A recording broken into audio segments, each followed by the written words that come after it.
With the UK media up in arms over recent police warnings not to publish leaks, Britain is teaming up with Canada to defend the press. The two allies are launching what they call the Media Freedom Coalition. One of its primary aims is to address attacks on journalists, with last year being one of the deadliest for the profession. It will also work to hold to account those who threaten journalists. But as Artis Muradgazdiev now explains, the UK authorities themselves have been accused of suppressing press freedom. Like all things ambitious, it's got a flashy name. Pompous, almost. The coalition will be formed by governments who sign up to a pledge that commits them to speak out and take action together when media freedom is at risk, and to champion the cause around the world. And where better to present the Media Freedom Coalition than at the Press Freedom Forum, the one that just took place in the United Kingdom of freedom. So much freedom. Look at the bright side. At least this coalition won't be bombing anyone. A rarity these days. If we act together, we can shine a spotlight on abuses and impose a diplomatic price on those who'd harm journalists or lock them up for doing their jobs. Well, I take my words back. The Media Freedom Coalition just might bomb someone after all. Regardless, we can presume that Mr. Hunt isn't big on irony. Arguably, the world's most famous journalist, Julian Assange, is locked away in a British prison, held in conditions and treated in a manner that the UN described as psychological torture. The evidence is overwhelming and clear. Mr. Assange has been deliberately exposed for a period of several years to progressively severe forms of cruel, inhuman, or degrading treatment or punishment, the cumulative effects of which can only be described as psychological torture. Well, well, well. The founding nation of the Media Freedom Coalition is accused of jailing, confining, and abusing journalists, which is fine, because Assange, despite all his exposés, revelations, isn't really a journalist, says Mr. Foreign Secretary.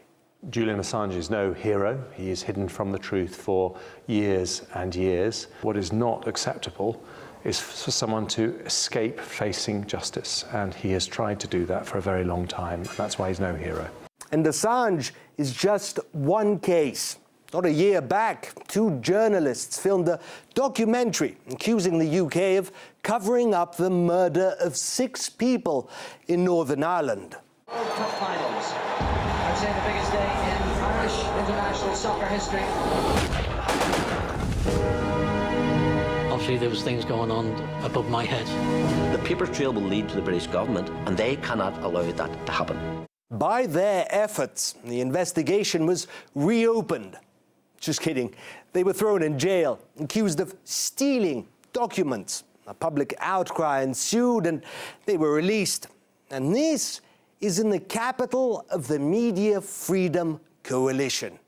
What happened to us could happen to any journalist in any part of the UK. The height of irony that the Foreign Office has decided that this year is the year of media freedom. Jeremy Hunt and the UK government are going around the world defending press freedom. But what happens on their own doorstep? Even the doorstep is divided. Jeremy Hunt is on the fence about leaks and what to do about leakers. But Scotland Yard, just to clear up any confusion, came out this past weekend and bluntly stated right into every journalist's face that publishing leaked government documents is now criminal.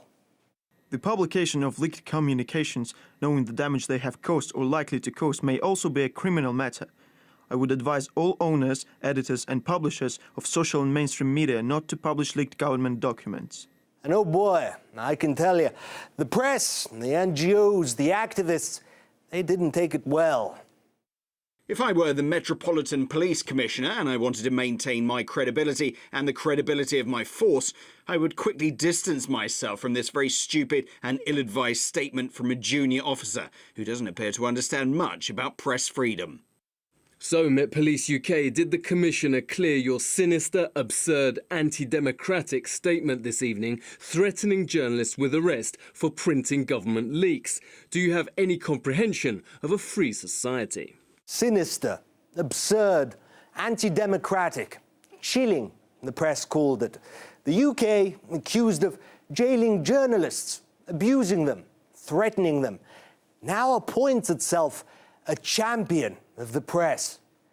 Oh, the sheer irony. It's obviously deeply hypocritical. I mean, first of all, this is the British government that's holding one of the most important journalists in the world, Julian Assange, prisoner at Belmarsh prison. And also, Western countries spend immense amounts of money, huge sums, for propaganda in order to twist the news that people read, and that foreign policy is increasingly aggressive and bellicose and warlike towards countries like Russia, Iran, Syria, Venezuela, etc., and China as well. So in a sense, for these governments who claim to be championing media freedom, it's a deeply hypocritical effort. This is really quite the opposite of media freedom. I think it's a media mobilization.